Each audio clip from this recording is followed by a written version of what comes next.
बोध अथवा ज्ञान। बोध एक सरल प्रत्यय है।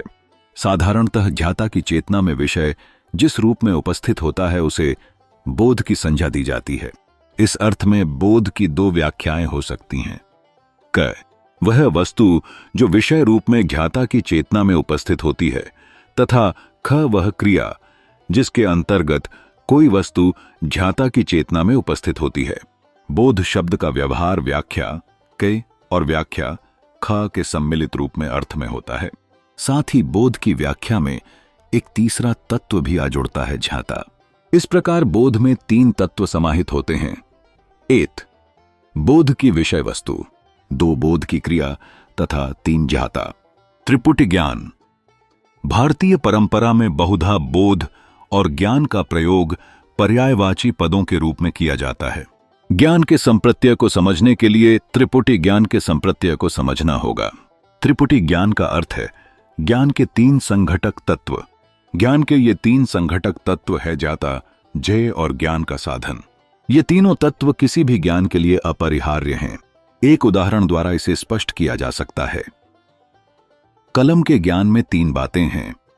एत वह वस्तु अर्थात कलम जिसका ज्ञान हो रहा है, इसे ज्ञेय कहते हैं। दो वह व्यक्ति अर्थात विषय कलम को जानने वाला, तथा तीन ज्ञान का साधन यथा इंद्रियानुभव आदि जिससे कलम को जाना जा रहा है। इस प्रकार ज्ञाता, ज्ञेय और ज्ञान के साधन प्रमाण के सम्मिलित रूप को ज्ञान कहा जाता है। त्रिपुटी ज्ञान की यह व्याख्या ज्ञान के विषय में थोड़ा संकेत अवश्य देती है, किंतु त्रिपुटी ज्ञान की यह व्याख्या ज्ञान की कोई सार्वभौमिक परिभाषा प्रस्तुत नहीं कर पाती। वस्तुतः ज्ञान एक सरल प्रत्यय है जिसकी परिभाषा संभव ही नहीं है, किंतु कुछ विवरणों से इसका स्पष्टीकरण दिया जा सकता है। ज्ञान अथवा बोध हमारे दैनिक जीवन में प्रयोग होने वाला एक ऐसा शब्द है जिसकी परिभाषा दैनिक जीवन के अनेक शब्दों यथा पुस्तक, जीवन, खेल जैसे शब्दों की भांति संभव नहीं। पाश्चात्य तर्कनिष्ठ अनुभववादियों ने ज्ञान के इसी अपरिभाषेय स्वरूप के कारण ज्ञान के स्वरूप निरूपण के क्रम में ज्ञान की परिभाषा बतलाने की अपेक्षा उन स्थितियों को खोज प्रारंभ की जिसमें साधारणतः जानना, टू नो शब्द का प्रयोग हम अपने दैनिक बोलचाल की भाषा में करते हैं। इस क्रम में किसी प्रतिज्ञप्ति पी को जानने के अनिवार्य और पर्याप्त उपाधियों की चर्चा वहां की गई। एत पी को सत्य होना चाहिए। दो पी की सत्यता में ज्ञाता को विश्वास होना चाहिए, तथा तीन ज्ञाता के पास पी की सत्यता के लिए प्रमाण होना चाहिए। भारतीय दार्शनिकों ने इस रूप में ज्ञान की परिभाषा देने का कोई प्रयास नहीं किया है। वस्तुतः भारतीय ज्ञान मीमांसा तत्व मीमांसा का साधन है। अतएव प्रत्येक भारतीय दार्शनिक संप्रदाय ने अपना तत्व मीमांसीय गवेषणाओं के अनुरूप ही अपनी ज्ञान मीमांसीय विवेचनाएं भी प्रस्तुत की। तत्व मीमांसा से अवयोज्य होने के कारण भारतीय दार्शनिक ज्ञान का विश्लेषण तत्व मीमांसा से परे मात्र एक भाषाई तथ्य के रूप में नहीं करते। अतएव यहां सामान्यतः ज्ञान को विषय के प्रकाशक के रूप में ही स्वीकार किया गया है। दूसरे शब्दों में ज्ञान के विषय में भारतीय दार्शनिकों की एक सामान्य धारणा यह है कि ज्ञान वह है जो विषय को प्रकाशित करता है। मम विषय की यह प्रकाशना ज्ञाता की चेतना में होती है। इसी अर्थ में ऊपर कहा गया कि विषय जिस रूप में ज्ञाता की चेतना में उपस्थित होता है, विषय का वह रूप, विषय की उपस्थिति की वह क्रिया और स्वयं ज्ञाता ही मिलकर ज्ञान अथवा बोध की सर्जना करते हैं। इसी रूप में यहां त्रिपुटी ज्ञान अर्थात ज्ञाता, ज्ञेय और ज्ञान का साधन अथवा प्रमाता, प्रमेय और प्रमाण अथवा स्वयं ज्ञान के सम्मिलित रूप ज्ञान की धारणा का जन्म होता है। इस त्रिपुटी ज्ञान के विषय में भी यथार्थवादियों तथा प्रत्ययवादियों में मतभेद है। यथार्थवादी ज्ञान के इन तीन संघटक तत्वों ज्ञाता, ज्ञेय और ज्ञान को परस्पर एक दूसरे से स्वतंत्र मानते हैं, जबकि प्रत्ययवादी ज्ञान के इन तीन संघटक तत्वों के बीच के भेद को पारमार्थिक अथवा चरम स्वीकार नहीं करते। प्रत्ययवादी मत के अनुसार यदि ज्ञाता, ज्ञेय और प्रमाण को परस्पर स्वतंत्र माने तो इससे बाह्य संबंधवाद की समस्या उत्पन्न होगी, जिससे अनवस्था दोष उत्पन्न होगा। अतएव प्रत्ययवादी त्रिपुटी ज्ञान को व्यवहारिक दृष्टि से स्वीकार करते हुए भी पारमार्थिक रूप से इसे अस्वीकार करते हैं। प्रमा और अप्रमा।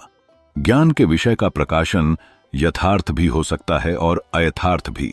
उदाहरणार्थ, जब वस्तु रज्जु का ज्ञान जाता को रज्जु रूप में ही होता है तो विषय का यह प्रकाशन यथार्थ है, किंतु जब वस्तु रज्जु का ज्ञान जाता को सर्प के रूप में होता है तो विषय का यह प्रकाशन अयथार्थ है। इस रूप में ज्ञान यथार्थ और अयथार्थ दोनों ही हो सकता है। भारतीय परंपरा में यथार्थ और अयथार्थ ज्ञान के इस भेद को स्वीकार करते हुए यथार्थ ज्ञान को प्रमा और अयथार्थ ज्ञान को अप्रमा की संज्ञा दी गई है। विविध भारतीय दार्शनिक संप्रदायों में प्रमा अप्रमा के भेद की विस्तृत विवेचना भिन्न भिन्न तरीके से की गई है। ज्ञान और नॉलेज।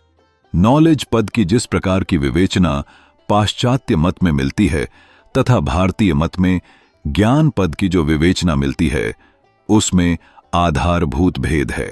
नॉलेज और ज्ञान के दार्शनिक विवेचन में सर्वाधिक प्रमुख भेद यही है कि नॉलेज सिर्फ सत्य होता है, जबकि ज्ञान का सत्य और असत्य दोनों ही रूपों में पाया जाना संभव है।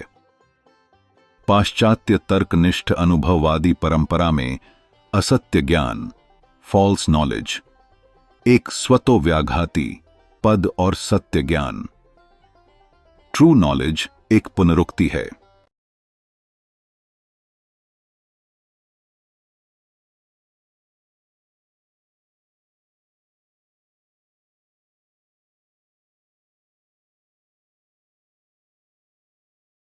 जबकि भारतीय परंपरा में न तो असत्य ज्ञान स्वतोव्याघातक है न सत्य ज्ञान पुनरुक्ति है।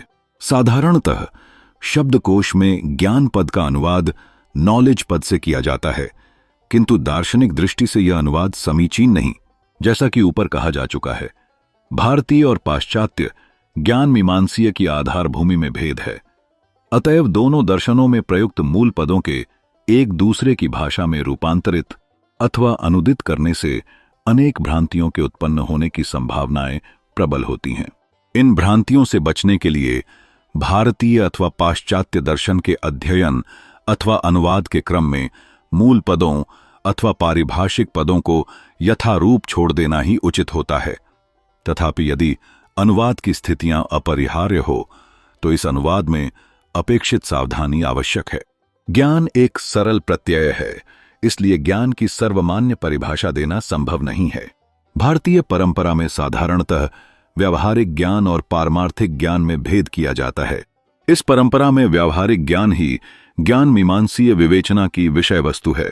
व्यावहारिक ज्ञान को त्रिपुटी ज्ञान के रूप में समझा जा सकता है। यह त्रिपुटी ज्ञान यथार्थ अथवा अयथार्थ हो सकता है। यथार्थ ज्ञान को प्रमा तथा अयथार्थ ज्ञान को अप्रमा कहा गया है। ज्ञान के संदर्भ में प्रश्न यह उठता है कि ज्ञान किस कोटि की सत्ता है। भारतीय परंपरा में ज्ञान की व्याख्या निम्नलिखित 4 रूपों में की गई है। ज्ञान द्रव्य रूप है। इस मत के समर्थक वेदांती और सांख्य मत है। इस मत के अनुसार आत्मा अथवा पुरुष ज्ञान स्वरूप है। ज्ञान को द्रव्य कहने का अर्थ यह नहीं है कि ज्ञान आत्मा, पुरुष अथवा ब्रह्म से भिन्न कोई तत्व है, वरन इस मत के अनुसार आत्मा, पुरुष अथवा ब्रह्म स्वयं ज्ञान स्वरूप ही है। तात्विक दृष्टि से ब्रह्म और ज्ञान में अभेद है। जो ब्रह्म है वही ज्ञान है और जो ज्ञान है वही ब्रह्म है। यह ज्ञान सबको धारण करता है, किंतु उसका कोई अन्य अधिष्ठान नहीं। यह ज्ञान सबको प्रकाशित करता है। इस दृष्टि से ज्ञान स्वतः प्रामाण्य और स्वतः प्रकाश्य है। इस संदर्भ में योगाचार बौद्धों का मत उल्लेखनीय है, जो ज्ञान का द्रव्य रूप तो नहीं स्वीकार करते, किंतु योगाचार मत में भी विज्ञान अथवा विज्ञप्ति मात्रता ही सत्य है और विज्ञान ही एकमात्र सत्ता है। योगाचार मत की सत्ता विषयक अवधारणा सत्ता विषयक सामान्य अवधारणा से भिन्न है। योगाचार मत ज्ञान को गुण अथवा कर्म भी नहीं कहता, ज्ञान गुण है।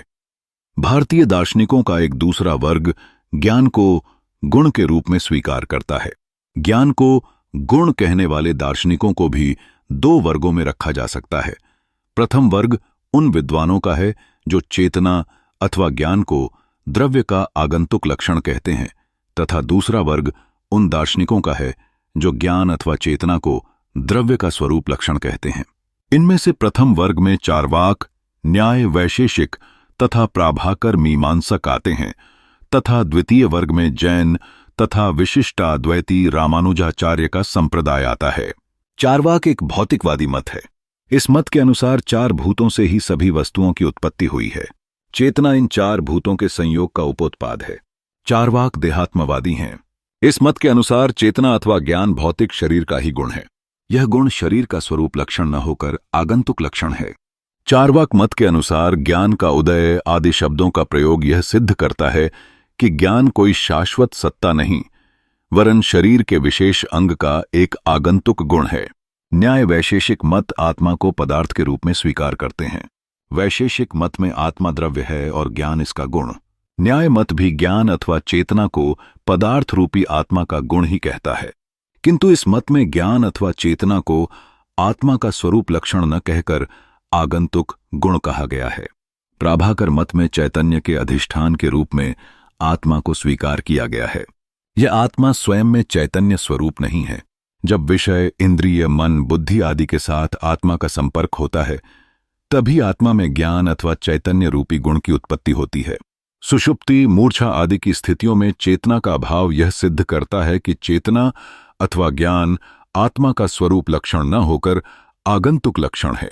दूसरी तरफ जैन तथा विशिष्टाद्वैती बलपूर्वक यह सिद्ध करते हैं कि चैतन्य अथवा ज्ञान आत्मा का स्वरूप लक्षण है। जैन मत में जीव तथा अजीव नामक दो द्रव्य स्वीकार किए गए हैं और कहा गया है कि चैतन्य जीव द्रव्य का स्वरूप लक्षण है। इसी भांति विशिष्टाद्वैत मत भी ब्रह्म, जीव और प्रकृति नामक तीन तत्वों को स्वीकार करता है, जिनमें ब्रह्म अथवा ईश्वर निरपेक्ष द्रव्य है तथा जीव एवं प्रकृति सापेक्ष द्रव्य है। चेतना इसी जीव तत्व का स्वरूप लक्षण है। ज्ञान क्रिया है। इस मत के समर्थक भाट्ट मीमांसक है। भाट्ट मीमांसा के अनुसार ज्ञान न तो द्रव्य है न ही यह गुण है। इस मत के अनुसार ज्ञान क्रिया है जिसका कर्ता आत्मा है। मैं जानता हूं जैसे वाक्यों से स्पष्ट है कि ज्ञान क्रिया है। कुमारिल भट्ट ने ज्ञान को आत्मा का धर्म भी कहा है, किंतु यहां धर्म पद का प्रयोग गुण के अर्थ में न होकर क्रिया के अर्थ में ही हुआ है। पार्थसारथी मिश्र ने ज्ञान को कर्मक क्रिया कहा है। ज्ञान का विषय ही ज्ञान का कर्म है। जैसे मैं पुस्तक को जानता है, यहां मैं करता है। पुस्तक कर्म तथा ज्ञान क्रिया है। शून्यतावादी मत। ज्ञान के विषय में शून्यतावादी बौद्धों का मत सर्वथा विलक्षण है। इनके अनुसार ज्ञान न तो द्रव्य है, न गुण है, न क्रिया है, वरन यह शून्यता है। शून्यतावादी बौद्धों को शून्यता विषयक अवधारणा एक विलक्षण अवधारणा है। यहां शून्यता का अर्थ अभाव नहीं है, किंतु शून्यता को भाव के अर्थों में भी व्याख्यायित नहीं किया जा सकता।